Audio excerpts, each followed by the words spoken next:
The country's inflation is expected to have bottomed last month at a negligible 0.1% year-on-year, and is expected to pick up pace due to higher oil price in March and the implementation of the Goods and Services Tax, or GST. CIMB research economist Julia Goh told The Edge Financial Daily that February's inflation level would be the lowest because of low oil prices and higher base effect last year.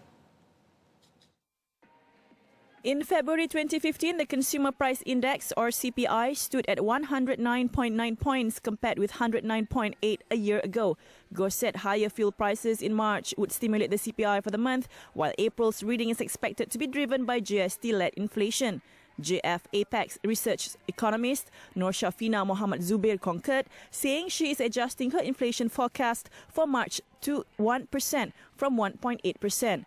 She said the adjustment was due to February's inflation, which came in below expectation, coupled with a reduction in electricity tariff by 5.8% or 2.25 cents per kilowatt hour in Peninsular Malaysia for March 1st. RHB Research Institute's Pek Bun Soon, in a note, said that despite the sharp slowdown in inflation in February, it will unlikely fall into deflation, given that retail fuel prices were raised in March, while the GST will be implemented on April 1st. Pek said that inflation is targeted to be at 3.6% for 2015 compared to 3.2% in 2014. Concerning the impact of the recent hike in taxi and express bus fares, Goh does not see a significant impact as their weightage in the CPI basket is low.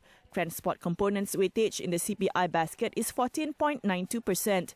Goh said that her CPI projection for 2015 was 2.7%, which was within the official estimates of between 2 to 3%.